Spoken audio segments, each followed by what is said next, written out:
Hello दोस्तों, आप सब कैसे हैं। उम्मीद करते हैं कि आप सब लोग ठीक ही होंगे। तो दोस्तों, चलिए आप सब के लिए एक छोटा सा नई सीख के लिए एक कहानी के रूप में लेकर आए हैं।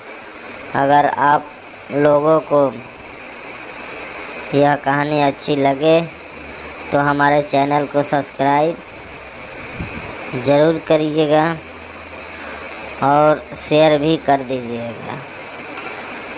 तो चलिए शुरू करते हैं दोस्तों। मधु नाम की एक लड़की के दिल में माँ का प्यार कैसे उभरा। मधु के माता पिता उसके लिए काबिल वर की तलाश कर रहे थे। मधु ने फैसला किया कि यही ठीक समय है जब उसे आलोक और अंशु के बारे में उन्हें बता देना चाहिए।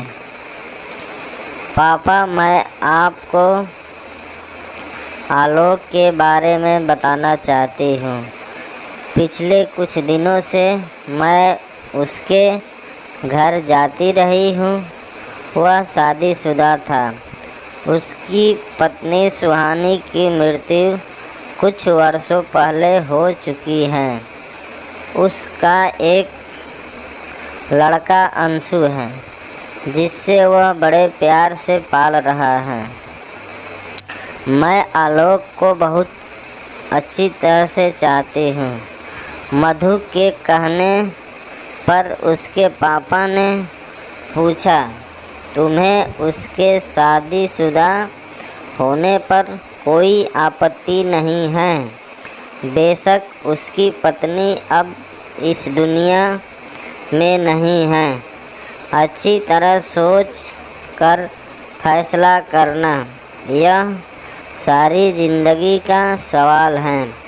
कहीं ऐसा तो नहीं है तुम आलोक और अंशु पर तरस खाकर यह शादी करना चाहती हो? पापा, मैं जानती हूँ यह सब इतना आसान नहीं है, लेकिन सच्चे दिल से जब हम कोशिश करते हैं तो सब कुछ संभव हो जाता है। अंशु मुझे बहुत प्यार करता है। उसे माँ की सख्त ज़रूरत है। जब तक वह मुझे माँ के रूप में अपना नहीं लेता है, मैं इंतज़ार करूँगी।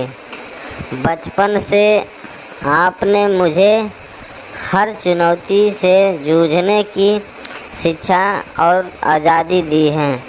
मैं पूरी जिम्मेदारी के साथ यह फैसला कर रही हूँ। मधु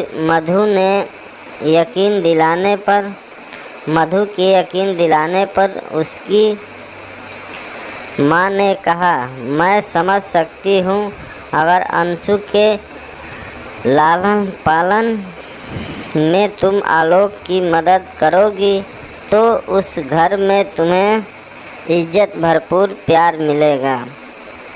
सास ससुर भी तुम्हें बहुत प्यार देंगे। मैं बहुत खुश हूँ तुम आलोक की पत्नी खोने का दर्द महसूस कर रही हो। अगर अंशु को माँ मिल जाएगी, ऐसे अच्छे परिवार में तुम्हारा स्वागत होगा। मुझे लगता है हमारी परवरिश रंग लाई है। माँ ने मधु को गले लगा लिया। मधु की खुशी की कोई सीमा नहीं थी। उसने कहा, अब आप दोनों इस रिश्ते के लिए राज़ी हुए तो मैं आलोक को मोबाइल पर यह खबर दे ही देती हूँ। खुशी की मधु आलोक के दिल्ली के रोहिणी इलाके के शेयर मार्केटिंग ऑफिस में उससे मिलने जाया करती थी। इसका उससे पहला परिचय तब हुआ था जब उसने कनॉट पैलेस से पश्चिम बिहार के लिए लिफ्ट मांगी थी। उसने आलोक को बताया था वह एक पब्लिशिंग हाउस में एडिटर के याद पर कार्यरत थी। लिफ्ट के समय कार में ही दोनों ने एक दूसरे को अपने विजिटिंग कार्ड दे दिए थे। मधु की खूबसूरत छवि आलोक के दिमाग पर अंकित हो गई। जब आलोक ने अपने बारे में पूरी तरह से बताया तो उसकी बातचीत में उसके शादीशुदा और पत्नी सुहानी के निधन की बात शामिल थी। बड़े ही अच्छे लहजे में मधु ने कहा था, मुझे इस बात से कोई फ़र्क नहीं पड़ता है कि तुम शादीशुदा हो। मेरे माता पिता मेरे लिए वर की तलाश कर रहे हैं। मैंने तुम्हें अपने वर के रूप में पसंद कर लिया है। जो भी थोड़ी बहुत मुलाकातें हुई हैं उनमें मैं जीवन के प्रति तुम्हारी सोच से प्रभावित हूँ। तुमने मुझे यह बताया है कि तुम्हारा एकमात्र मिशन है अपने लड़के अंशु को अच्छी परवरिश देना। दादा दादी द्वारा उसका लालन पालन अपने आप में काफ़ी नहीं जान पड़ता है।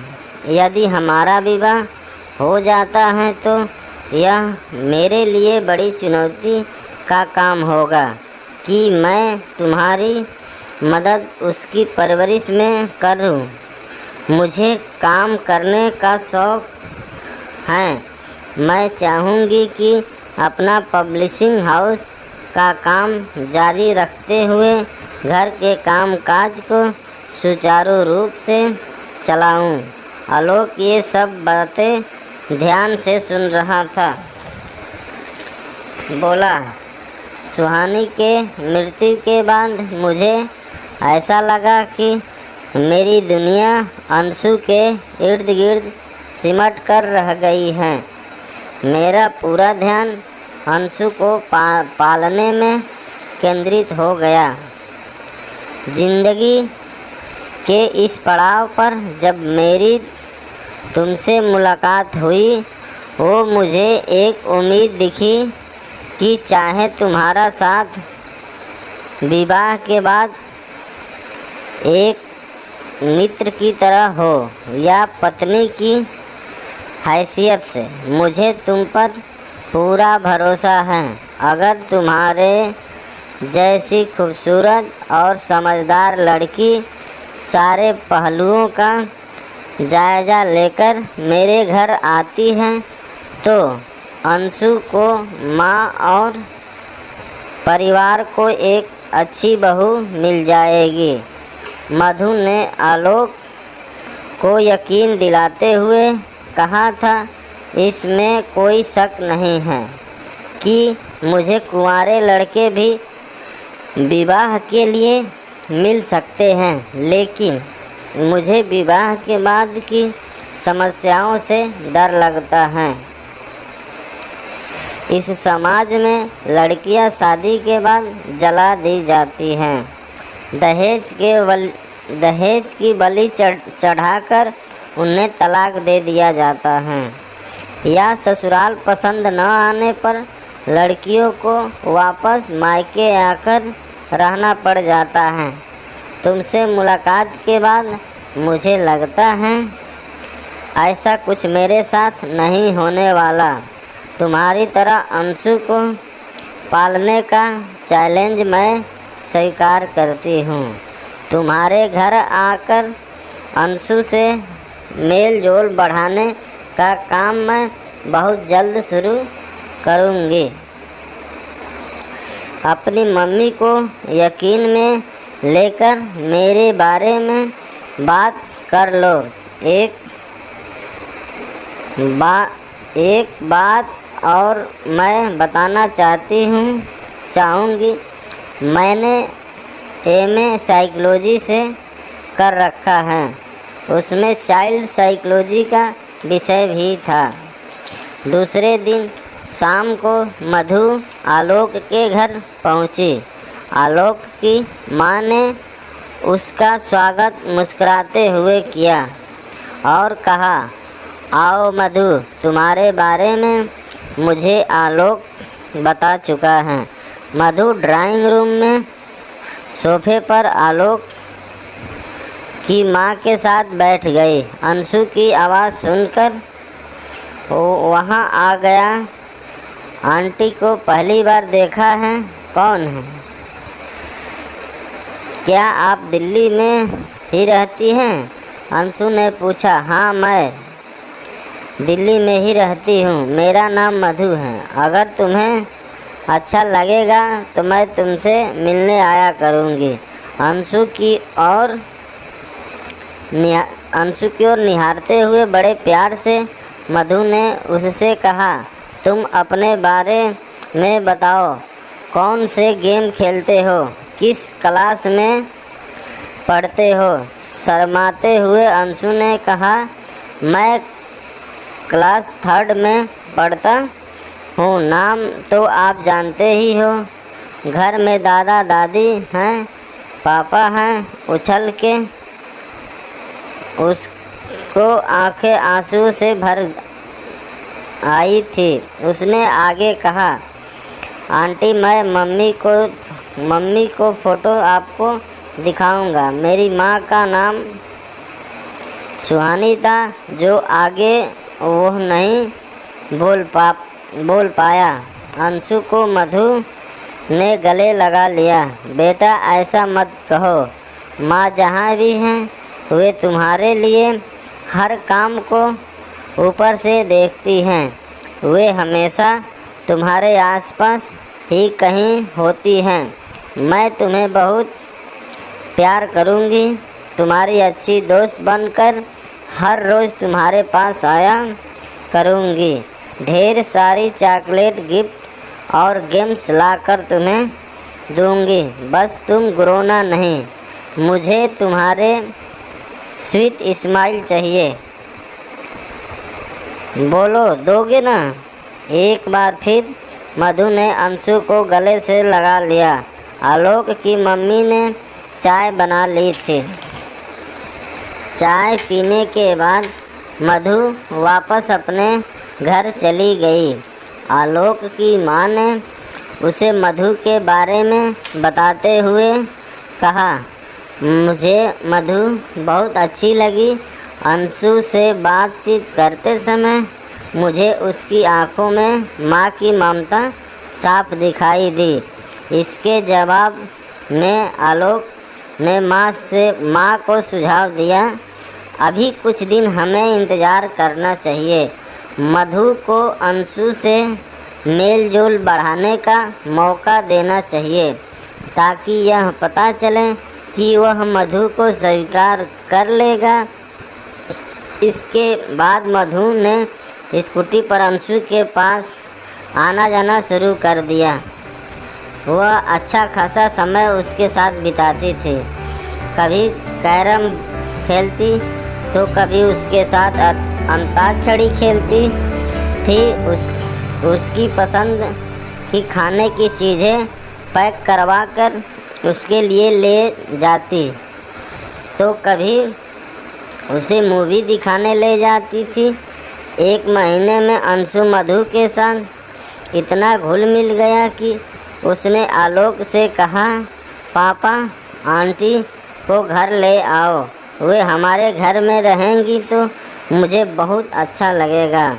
मधु और आलोक का विवाह हो गया। विवाह में धूमधाम से में अंशु ने हर लम्हे को एंजॉय किया। जो निराश और मायूस पहले उसके चेहरे पर दिखती थी वह अब मधुर मुस्कान में बदल गई थी। वह इतना खुश था कि उसने सुहानी की तुलना मधु से करनी बंद कर दी। सुहानी की फ़ोटो भी सेफ से हटाकर अपनी किताबें वाली अलमारी में कहीं छिपा कर रख दी। आलोक ने महसूस किया जिद्दी अंशु अब खुद को नए माहौल में ढाल रहा था। मधु ने आलोक का संबोधन तुम से आप में बदल दिया। उसने आलोक से कहा, तुम्हें अंशु के सामने तुम कहकर बुलाना ठीक नहीं लगेगा, इसलिए मैं आज से तुम्हें आप के संबोधन से बुलाऊंगी। अपनी बात जारी रखते हुए उसने आगे कहा, हम अपने प्यार और रोमांस की बातें फ़िलहाल भविष्य के लिए टाल देंगे। पहले अंशु के बचपन को संवारने में जी जान से लग जाएंगे। वह अपनी क्लास में फर्स्ट पोजीशन में आता है, इंटेलिजेंट हैं।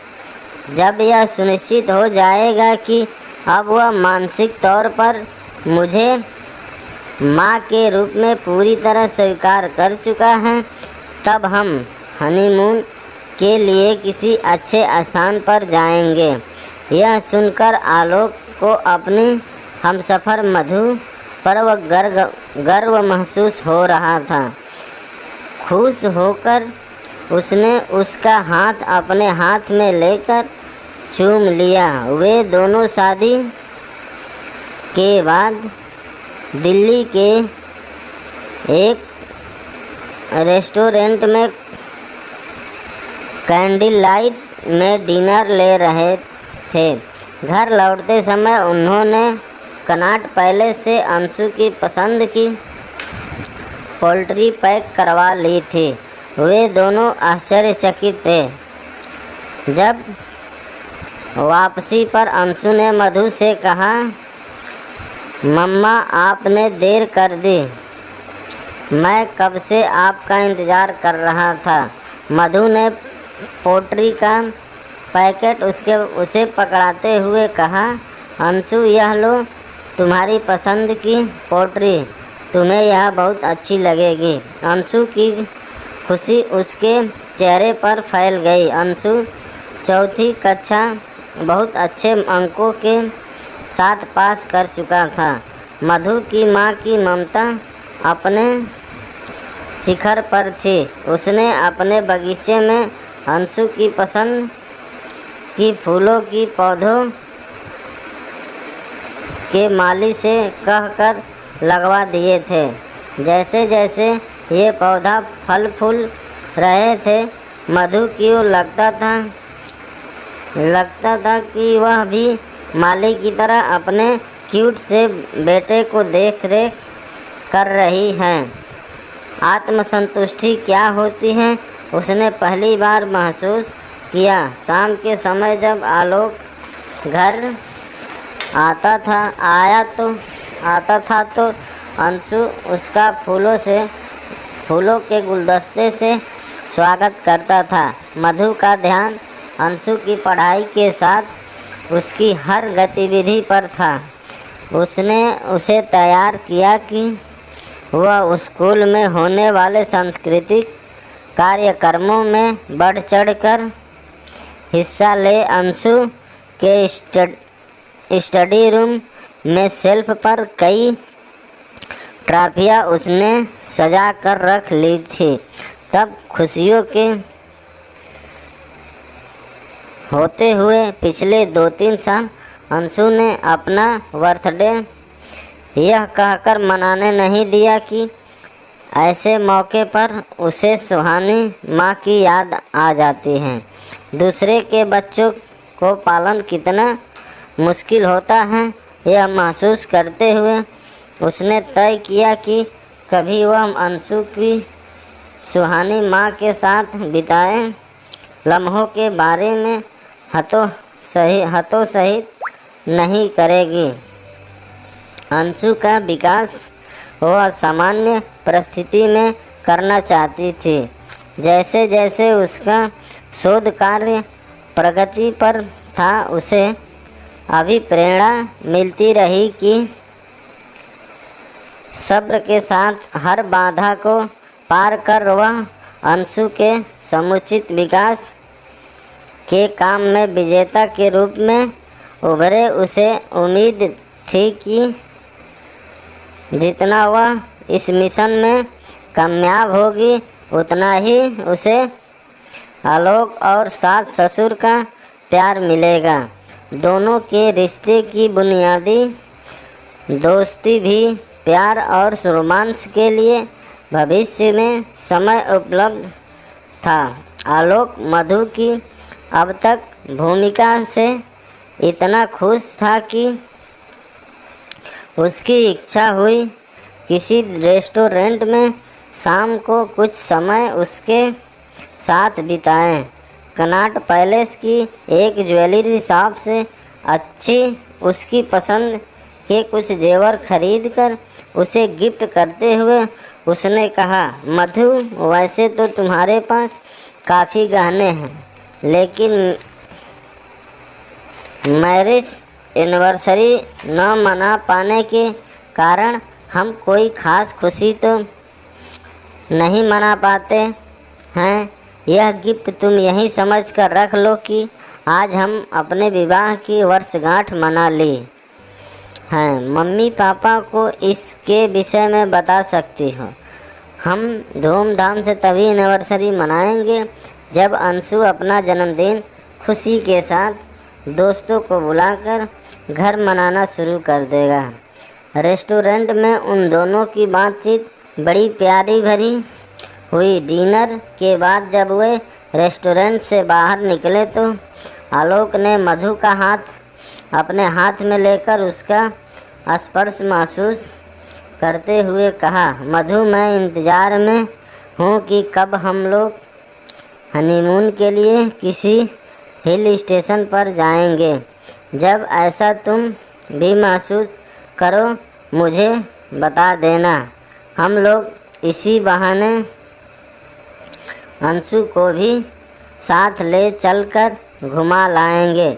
मधु की यह बात कभी कभी परेशान करती थी कि अंशु कभी नहीं चाहेगा कि वह एक बच्चे को जन्म दे और वह बच्चा अंशु की ईर्ष्या का पात्र बन जाए। उसने सोच रखा था कि वह उचित समय पर आलोक के इस विषय पर बात करेगी। वैसे अंशु ने उसे इतना आदर और प्यार दिया जिसने उसे भरपूर माँ की ममता और सुख का एहसास करा दिया। फिर बर्थडे मनाने का इंतज़ाम कर दिया। ढेर सारे व्यंजन, डांस के फ़ोटोशूट और केक के साथ बड़ी धूमधाम से उसका बर्थडे मनाया गया। अंशु का लालन पालन मधु ने उसकी हर भावना के क्षणों में अपनों को मनोचिकित्सक मानकर किया, जिसके सकारात्मक परिणाम ने हमेशा उसे हौसला दिया। शादी के 6-7 साल बाद पलक झपकते ही मधु के अंशु के साथ इस तरह गुजरे कि वह वैवाहिक जीवन के हर सुख की हकदार बन गई। माँ बनने का हर सुख उसे महसूस हो चुका था। अंशु के नौराश्य और माँ की कमी की स्थिति से बाहर आने का श्रेय घर के हर सदस्य की थी। मधु ने आलोक को पति के रूप में स्वीकार करते समय यह सोचा था, आलोक अपनी पत्नी सुहानी को खोने के बाद उसे अपने घर में सम्मान और प्यार भरी जिंदगी ज़रूर दे सकेगा।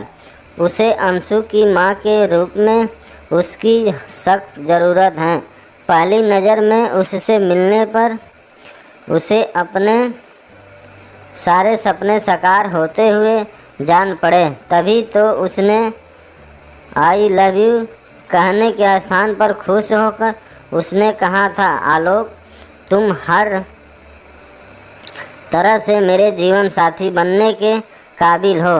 तब वह उसके शादीशुदा होने पर बैकग्राउंड से बिल्कुल अनभिज्ञ थी। माँ के कारण ही मिला है। थोड़ी देर चुप रहने के पश्चात वह भावुक हो गया, बोला, मम्मा, मैं एक बार सुहानी माँ की फ़ोटो जो मैं छिपा कर रख ली थी उसे देख लूँ? मधु ने